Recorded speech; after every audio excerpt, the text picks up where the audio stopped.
بات ہماری چل رہی تھی ہماری بہن ارسلہ کے کوشچن سے جی کہ بٹرے ہو جانا، دھوکہ، دوستی، اس حوالے سے بات چل رہی سعد تھی۔ بھائی میں صرف اس میں ایک چیز ایڈیشن کروں گا اگر آپ کی اجازت ہو تو، یہ جو ہم بات کرتے ہیں ہم اوبیسلی آپس میں یونائٹڈ نہیں ہیں، جی ہم کسی بھی ایک چیز کو سکسیزفل بنانے کے لیے ہماری ایک ایز اے ٹیم ورک بہت ضروری ہوتا ہے۔ اسی طرح قوم کو بھی ایک سکسیس اسی وقت ملتی ہے جب آپس میں یونائٹڈ ہوں۔ بالکل ایسا اختلافات ہیں، ڈفرینسز ہیں، ہمارے آپس میں کیوں ہیں؟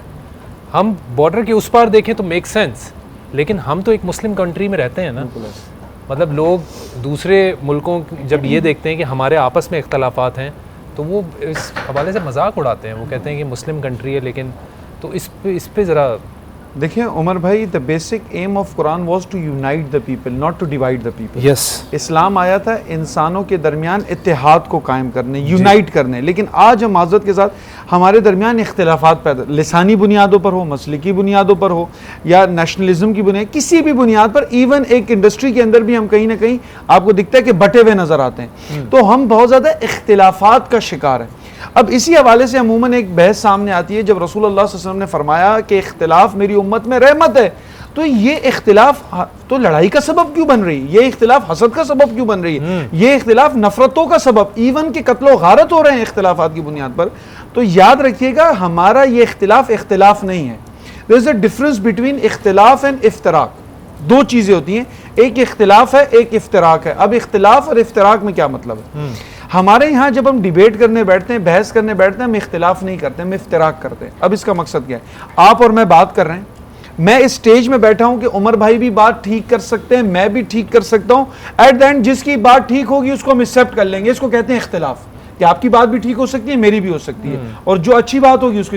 افتراق پتہ ہے کیا ہوتا ہے؟ افتراق یہ کہ میں یہ طے کر کے بیٹھا ہوں کہ میں ٹھیک بول رہا ہوں، اور آپ یہ طے کر کے بیٹھے ہیں کہ آپ ٹھیک بول رہے ہیں۔ ایٹ دا اینڈ اس کا کوئی ریزلٹ نہیں ہے، ایٹ دا اینڈ یہ ریزلٹ لڑائی ہی ہے، کیونکہ آپ کے نزدیک آپ ٹھیک بول رہے ہیں، میرے نزدیک میں ٹھیک بول رہا ہوں۔ I want accept your opinion, you will not accept my opinion. تو جہاں ڈفرنس آف اوپینین ہے نا، تو وہاں ایک کی اوپینین کو اچھا یا صحیح سمجھا، اگر نہیں بھی سمجھتے تو آپ کسی کی اوپینین کو اس کی اوپینین رہنے بھی دیں، ضروری نہیں ہے کہ اس کو چینج کروائیں، نہیں، میں جو کہہ رہا ہوں۔ تو اس چیز کو دیکھیں، ہم اصل میں اختلاف کے گراؤنڈز کو بھی نہیں سمجھتے۔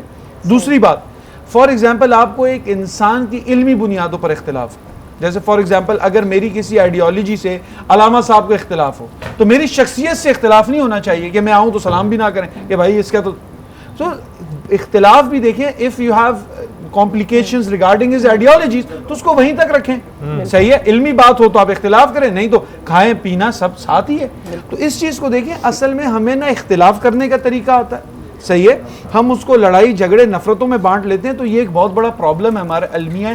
اسی طرح لسانی بنیادوں پر جب ہم آگے بڑھتے ہیں تو میری وہی بات جو میں پچھلے دنوں بھی کہہ رہا تھا، وی پیپل آر ایکسٹریمسٹ، ہم بہت زیادہ متشدد لوگ ہیں، چاہے ہر چیز میں، اور یاد رکھیے تشدد چاہے جس چیز کے بھی اندر ہو، ایکسٹریمزم ہو، تو وہ سائیکالوجی کہتی ہے ایون کوئی آپ سے بہت زیادہ محبت بھی کرنے لگ جائے نا، آپ اس سے بھی تنگ ہو جاتے ہیں، بیزار ہو جاتے ہیں۔ تو انسان کسی بھی چیز میں، ایون مٹیریلسٹک دنیا میں آگے بڑھ جائے کسی چیز، جب بہت زیادہ متشدد ہو جاتے ہیں، ایکسٹریمسٹ ہو جاتا ہے، تو کہیں نہ کہیں انسان اس سے تنگ، اس کے اندر پھر اختلافی مسائل بھی آتے ہیں، اس کے اندر نفرتیں بھی بڑھتی ہیں۔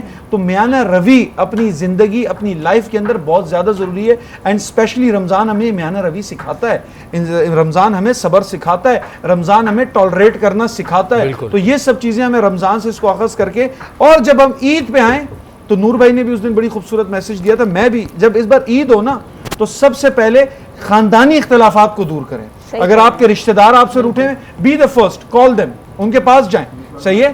اور ایک اور میں بات کہوں گا، ہماری طاق راتیں آئی ہے نا، آپ نے واٹس ایپ کے میسج پر سنا ہوگا، جانے انجانے میں مجھ سے غلطی ہو گئی ہو تو مجھے معاف کریے۔ یہ جو واٹس ایپوں پر معافی ہے نا، اس سے جان چھڑائیں۔ انسان سے اگر آپ سے غلطی ہو چکی ہے تو اس سے معافی مانگیں، اور تب تک معافی مانگے جب تک وہ آپ کو معاف نہ کر دے۔ اور اس میں ایک اور بات ایڈ کروں گا کہ ہم معافی مانگنے میں بھی ضروری نہیں ہے کہ آپ نے کسی کی غیبت کر دی تو آپ اس کو بتائیں عمر بھائی وہ میں نے آپ کے خلاف یہاں یہ والی بات کر دی تھی، تو اس کے تو اور بدظن ہو جائے گا۔ آپ کہیں کہ کوئی بھی بات مجھ سے ہو گئی ہو تو اس کے لیے مجھے معاف کر دیں، چاہے اگر وہ معاف کر دیتا ہے حقوق العباد اور باقی اللہ کے معاملات، تو یہ رمضان سے پہلے کوشش کریں اپنے قریبی رشتہ داروں روٹھے ہوئے ہیں ان کو منا لیں۔ اللہ رب العزت آپ کی عید اور بھی خوبصورت کر دے۔